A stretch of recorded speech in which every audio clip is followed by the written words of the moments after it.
One last one I got for you, Bruno. This comes from Facebook from Debbie Pillay, and she just says, do homeowners still have to pay capital gains, and why? Sure. Okay. So the why is a funny one. Yeah. Why do we have to pay any tax? I'm not going to get political, so let's just assume that tax is payable.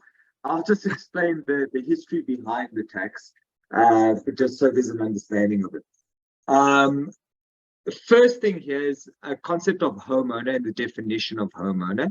This is quite important because a homeowner, the way that we describe it nowadays, could mean a variety of different things. I have various properties that I own, and they're homes. And when I go to the bank, they consider me a homeowner, but I'm renting them out.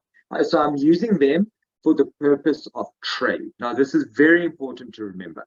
I gain a benefit from it. I gain a profit. I don't even need to gain a profit, but the intention is at some point to gain some kind of profit. So I'm running it as a business, as a trade, versus my house where I live and I reside. So that's residential. So these are two very different types of home ownership.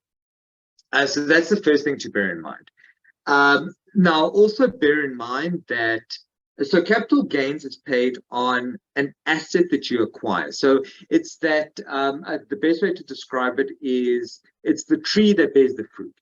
The tree is the capital asset, and the fruit is income that you gain from the capital asset. So you normally pay income on the rental that comes in, but provided that you're not flipping these properties or selling them off as a development, it's still going to be considered a capital asset if it's intended to be kept long term, right? Now, why do we charge tax on capital assets? Because remember, there's a level of benefit that you acquire from it. So on an everyday basis, if you perform a service and you receive a certain amount of income, let's say for every 100 Rand, you would land up paying 45 Rand for the service you provide. Why? It's tax, right? That's our tax rates. It's what we agreed to. We're actually not the highest in the world. So every taxpayer has a reason to complain. You pay it because it goes to government or treasury applies it in certain specific ways, right? Let's leave it there. Capital gains is a form of income taxation, but it just works differently. So we don't look at, you did benefit to a certain degree. So you bought the property for R1 million and you sold it for 2 million Rand. Now that difference is taxable. It's just a rule of taxation. It's capital gains. That R1 million is going to be taxed. It's not going to be taxed at the same percentage as your income tax. So there is a level of indulgence to say, look, if it's a capital gain, you've paid your rental income, you've paid tax on your rent, it's fine. So now you'll pay a smaller tax if you do land up selling this capital asset. So you sell the property, there's a price difference of R1 million. Whether it's in your personal name, a company, or a trust, there's different ways of calculating the capital gain. But typically, it would always be lower than what you would pay for income, your normal income tax, right? So do homeowners still pay capital gains? That's never changed.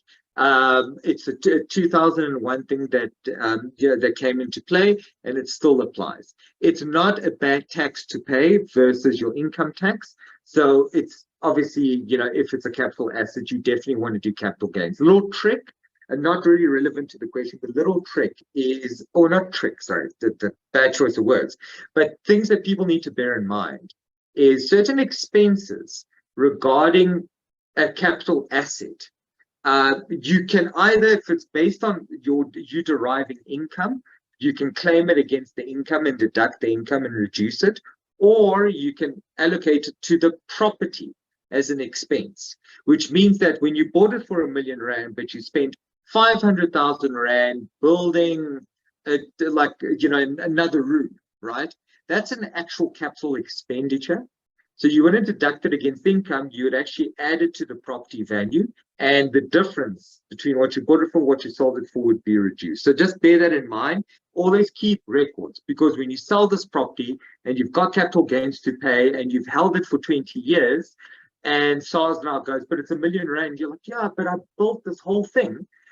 SARS is going to come asking, okay, but how much did it cost? And 20 years later, now you don't have invoices. It becomes very difficult to prove that you spent half a bar, for example, building a room. Yeah. The only exception to this is homeowners in properties within which they reside. That's different. So there you don't pay capital gains up to 2 million Rand because it's your residence. So you live in it 100%, you can sell it, you don't pay capital gains on it. So you don't need to worry about that. That's perfectly fine. So that is excluded. Just remember again, allocation. If you live in it, but you have a little cottage at the back where somebody's renting out, then you're not living in it 100%. So that cottage is still 5%. You live 95%. You only get that exclusion for 95%, not the 5%. There you'd have to pay. But long story short, yes. Why? Because we have to. I like that answer. All right. And I think that's us for the day, Bruno. So thanks so much, Nick. Perfect. Thanks very much. Have a good one.